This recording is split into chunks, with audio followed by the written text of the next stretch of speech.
Ladies and gentlemen, boys and girls, welcome to the Everything is Bad New Fangled Motion Picture Show. Welcome, one and all, to another episode of the Everything is Bad Newfangled Motion Picture Show. I'm your host, Niall. And I'm Nolan. And today we're going to be reviewing the movie Nobody. Before we get too far into it, just want to let you know we will be doing a spoiler-free review. Give your thoughts on it without spoiling any of the plot, and then we will give you a spoiler warning, and then we'll go more in depth into it after that. So... yeah, basically, if you like John Wick, you'll like this movie. Yeah, it feels like John Wick. Well, it had a lot of the same people working on it, yeah, right? it did have a lot of the same people. It had some of the same actors. I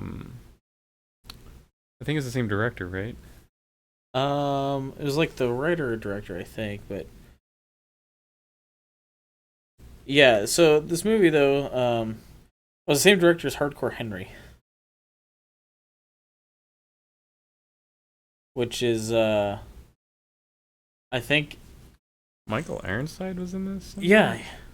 Anyway, yeah, so I think the biggest thing that the director has done before is Hardcore Henry. Which was his first, feature-length film. Which is, I don't remember if we were reviewing back then or not, do you? I don't remember if we did Hardcore Henry or not. 2015. Anyway, We had that guy who's the concierge from the John Wick movies. Yeah. But yeah, so this movie, it's the same writer. That's what it is. Yeah. Same writer as the John Wick movies. So this movie, though, it's a lot of fun, but I mean, obviously, go into it knowing there's a whole lot of violence. It's rated R for violence and swearing. There's no sex or nudity in it, but it definitely deserves that R for violence. R. Yeah, and it delivers on the violence. I mean, a lot of John Wick-esque gun-fu fight scenes, or, action scenes. And you know what? And one thing I do appreciate is our main character gets beat up during the movie pretty bad. Like, he gets bruised and cut and stabbed and bludgeoned and shot. I don't remember if he takes any bullets, actually. Shot. He gets... No, he does. He does take... Yeah, I remember now. Yeah, he takes one. But yeah, so it stars... What's really weird, and there's a reason for it, but the kind of weird thing is it stars Bob Odenkirk, who, if you know him from anything, you know him as Saul from Breaking Bad and Better Call Saul. And he is not someone you would think of as an action star. I mean, not saying he was super overweight or anything in Breaking Bad, but he wasn't exactly fit,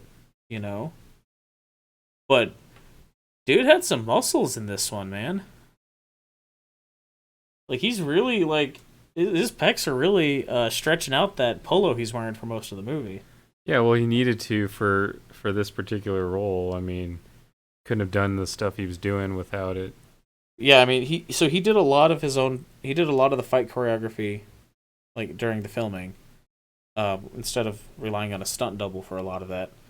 And he, you also want someone doing the things that he does in this movie. You want to be able to look at them and believe that they could physically do the thing. Yeah. But yeah, so the fight choreography was really good. Some action, some cool car chase scenes that were really good. The soundtrack was really good. Yeah. It's a lot of a lot of licensed music. Yeah, but a lot of really just great songs. That they fit so well to the scene. Right. Not really any modern music, but older songs, 70s and earlier. Yeah, there was I think it was a Nat King Cole song in there somewhere. But yeah, it's just like, it really scratches that itch that forms when there's not a John Wick movie in your life, right? Right. Uh, but yeah, I mean, it's like, uh, it's not as like, John Wick is like this particular world about it. There's a lot of world building in it. This doesn't do nearly as much as of that, but it's still the like secret badass. Oh, you just accidentally messed with the wrong guy sort of situation. Yeah. There's not a dog involved though. No. There's a cat. There's a cat, yeah. But not any sort of pivotal role. No. It's just like this cat that, because the movie starts out with him being interrogated by these police detectives, and, in like your stereotypical police interrogation room, and he's got a kitten. He's got a kitten like tucked into his jacket, and he pulls out a can of tuna and opens it up for the cat, and the cat starts eating, and he's smoking this cigarette the whole time, and he's got this painting with him, and he's just like covered in bruises and cuts and lacerations and all kinds of wounds.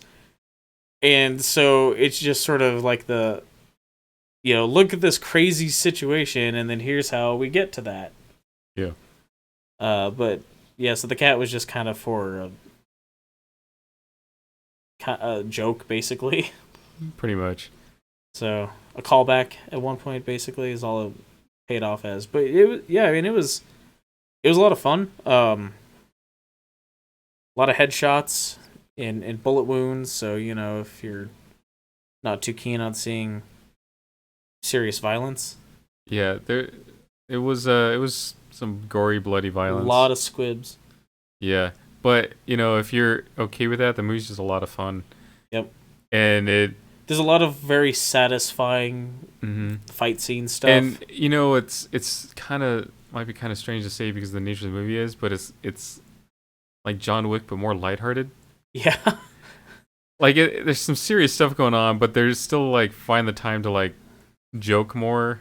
Right. Not that John Wick doesn't have its jokes. And, there's some funny parts in John Wick. I mean, Bob Odenkirk is a comedic actor initially. Yeah. And not that Keanu's wasn't. I mean, he was Bill and Ted. Yeah. But like he sort of, after the Matrix, he sort of had this like stoic hero kind of role. Right. But where it's like the John Wick movies do have their funny moments, but there's just more levity in Nobody. Yeah.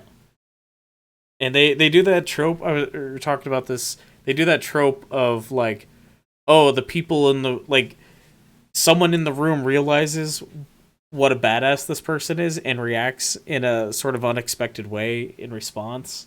Like an over the top sort of way. Right. Like, well, I mean, not even necessarily over the top, but like, in a way that you go, oh, maybe there's more to this guy than you think. And in John Wick, it was that part where the Russian mobster calls the chop shop guy and is like, "You struck my son today. Why did you do that?" And he's like, "Because he stole John Wick's car and killed his dog." And he just goes, "Oh," and hangs up. Yeah.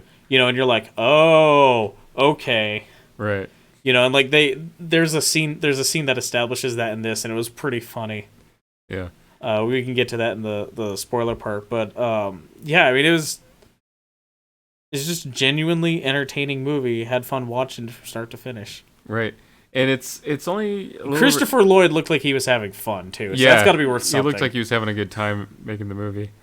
And we're talking about this too. It's only about 90 minutes, but it doesn't need to be any longer than that. Yeah, like we got when the like previews ended and the movie started, I was like, "What? How long is this movie?" And you said a little over 90 minutes, and I thought like, "Oh, that's weird." It's like 93 or something. Because most movies have been trending a little longer for the last several years. Like hour and 45 is kind of the new like bottom end for most things. So, but I mean, yeah, the pacing felt fine. It didn't feel like it was ever like too long or too short on anything. I feel like if they tried to stretch it out to 2 hours, it'd been too much. Yeah, some of like the fight scenes. I don't know if they like that big climactic one at the end. I don't know if they could have like done more with that. at all. Yeah, it was a pretty significant scene. But yeah, it was really good. Oh, and if you do go see it, there is a like a partial way through the credit scene. Yeah, it's pretty funny. Not too long. If you really got to go, you could go to the bathroom or something. It's only like a couple minutes into the credits. But yeah, that's there. There's nothing later than that, so you don't have to worry about that. But I definitely recommend this movie. Highly recommend this movie. So yeah, spoilers then? Sure. Yeah, so the scene that establishes that Odenkirk is a total badass is the Russian mobster, because the writer just can't get away from that, I guess. He like has his tech person digging up information on Hutch is the guy's name, the character's name. And she's like, I can't find anything on him. And she's like, oh, don't worry, I got a guy at the Pentagon. So she blackmails this guy in records department at the Pentagon. He has to go into the basement. Right, the guy like searches the person's name and it comes up like restricted or something, and his eyes get kind of big, and he goes down into the basement, and he pulls out a box that he's looking through, and his eyes get bigger, and he's like walking like at a fast pace through the office, and then the woman who's working for the Russian guy, she gets the information, she looks at that, and then she walks into the room, or she pulls out her suitcase and walks into the room with the Russian mobster, throws all the documents at him and says, I'm out, you don't need to pay me. Yeah. And leaves. And you're just like, oh, okay. Well, see, there's another scene that kind of establishes this too. So if you've seen the trailer, his house gets robbed, right? And they don't get away with much, like a few bucks. And his daughter's kitty cat bracelet, right? Well, it turns out later that that was just under the couch. Yeah. Like, they didn't get it. But he noticed one of the robbers has this tattoo on her wrist. So he's going to all these different tattoo shops and trying to look for the tattoo, if they can point to whoever had this tattoo. And he goes into this one, and there's all these, like, tough guys in there. And they're, don't like him coming in there and question him. And so they're about, like, ready to start something, but one of the guys who got this Vietnam veteran hat on, he sees a tattoo on Hutch's wrist, and it's like this pair of cards or something. 7 and a 2, I think. Or something like that, and he sees that, and he goes, thank you for your service, and he goes out the door and slams the door to hear all these locks, like, locking and everything, and he's like, there's this window with, like, a little panel, slide panel, and he, like, looks through there and, like, slams it and closed and everything. Then everyone else is just like, oh, what do you want? Whatever you want, buddy. Yeah. Like, he just freaked that guy out. Yeah. But yeah, so it's basically, he's, the story is that he was what they call an auditor for the federal government, U.S. federal government, where when something went wrong, someone is, caught embezzling or whatever from one of the alphabet agencies, particularly overseas, I take it. Yeah, they needed someone removed, disappeared. From within the agency. Yeah. So they're removing their own badasses. So they send this guy in because you can't arrest these people. They don't exist. In reality, these people would probably be sent to a black site like Guantanamo. Mm-hmm. But, so you can't, like, arrest them, and, and you can't let what they were doing, what their job was, get out or anything. So they have these people eliminated. He's the guy they send in to eliminate them. Right. And his code name was Nobody. Yeah.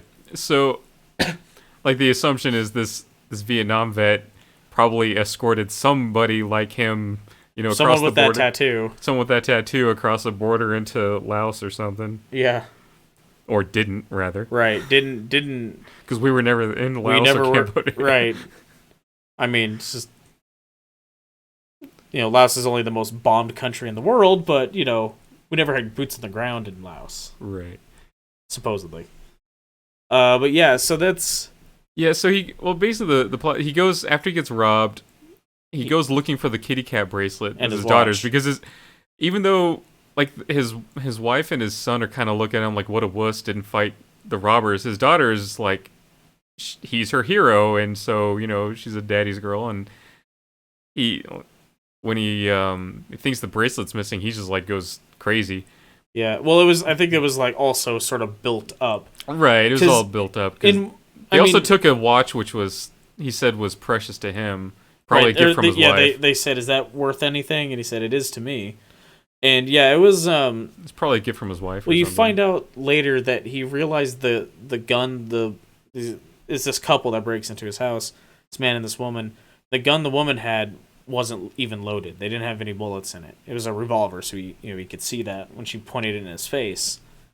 And so he was like, rather than bash her over the head with a golf club like he was about to, he just decided to let them go, and that sort of, like everyone around him's treating him like he was a wuss for not doing anything. Right. And he can't say like, that he was taking in all this information because he's supposed to be this like mild-mannered. I mean, he's out, Mm-hmm. He's supposed to be this like mild-mannered accountant type, and he can't like be like, oh yeah, but I saw that the gun was unloaded, and I memorized the tattoo on her wrist so I can go find him later, and like none of that. He can't bring any of that up and keep his cover. Right. So he tracks them down, gets his watch back, realizes they don't have the bracelet, and leaves. But on his way home, because he was like kind of like wanting some violence. Right. He wants to beat the shit out of someone. He's on his way home. He's on the bus, and then these guys that are tied to the Russian mob, they crash this SUV next to the bus, and they're all drunk, and they get out and get on the bus, and that's where you see in the trailer the scene where he beats the guys up on the bus.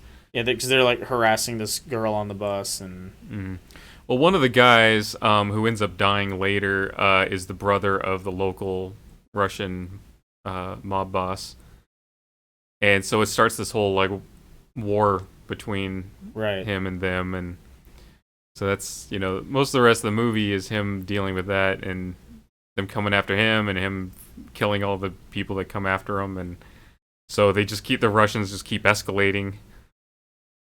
Right, like each time he's content to just let it go, and the Russians just kept sending people after him. But and like I mean, you see it build up too. Like you see where he's wanting a confrontation, like he wants to beat the shit out of someone or kill someone, and he chooses not to when he tracks down that couple that broke into his house.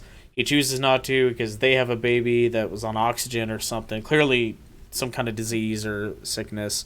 And so, he feels bad about that and leaves after he gets his watch back. And then while he's tracking them down, though, in that tattoo parlor, he like tries to bribe the like tattoo artist or whatever. And like the big tough guys in the parlor stand up and like, oh, you shouldn't be flashing around that kind of money. And he basically says like, there's only like I don't remember how many, but there's like three people who would flash that kind of money. Like one who is genuinely trying to get information or something, and like the last one is like, and the third one is the one who wants you to is just begging, or he's like begging someone to try to take it from him or something like that. So you can tell he's like really itching for a fight. Yeah. And yeah, when these Russians crash this bus, and he just gets this like goofy grin on his face. Yeah, he gets this little smile on his face. He looks so pleased. He's like, yes, finally, something's going my way tonight. Right.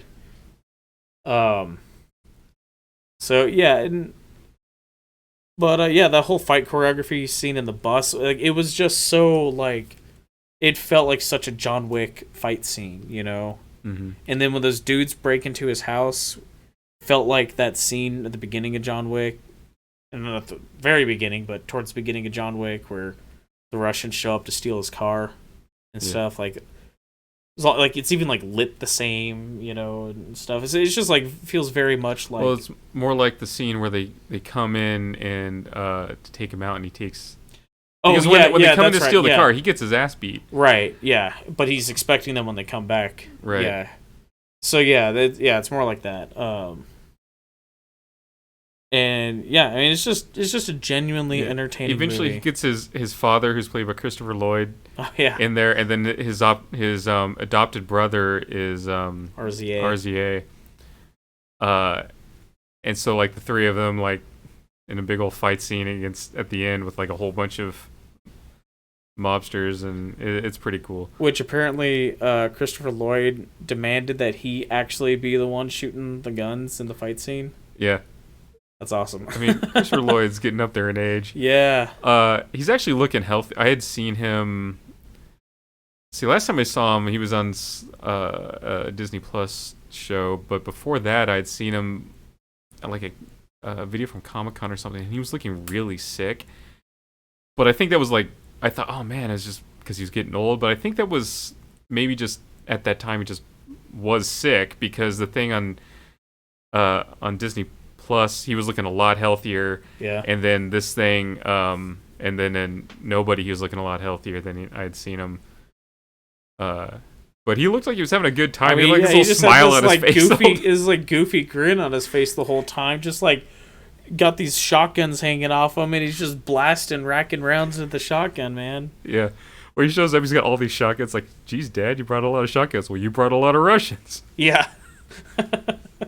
So it was I just had so much fun watching this movie. In very much the same way that you have fun watching the John Wick movies. Yeah. So yeah, I don't think I really have anything else to add to that. No, I don't think so. So our next movie, I believe, is actually Mortal Kombat. Unless we end up going to see Voyagers, which I'm like, I don't know. Neat concept, but I don't know. Is Colin Farrell enough to get you to want to see a movie? No. I mean, I like Colin Farrell. Right. But yeah, so I believe the next movie we'll be reviewing is Mortal Kombat, and that'll be in a few weeks. Which, man, until that trailer dropped, I really was very ambivalent about Mortal Kombat, but that movie looks so cool, man. And then after that's going to be Wrath of Man from Guy Ritchie. We're probably going to end up seeing Spiral, I think we were talking about, right? Yeah, I think so. And then yeah, we'll see where it goes from that. There's stuff keeps getting moved around right now as more movie theaters are opening back up and more people are going to the theater. The last few times we've actually been pretty occupied theaters. I mean, obviously not what they were, beginning of last year, but at least as many people as when we went and saw what was that Jack London book? Call of the Wild. Call of the Wild. But yeah, that was the last movie we saw before the shutdown, right? Yeah. But so yeah, stuff keeps getting moved around. Stuff that's like been pushed out indefinitely doesn't have like hard release dates. They're starting to announce new release dates and stuff. So stuff will get moved around. But as of this recording, Mortal Kombat, which is 3 weeks from now, is going to be our next movie review. I hope something else comes out in the meantime. We shall see. Yep. So until next time, thanks for listening. Bye. Toodles.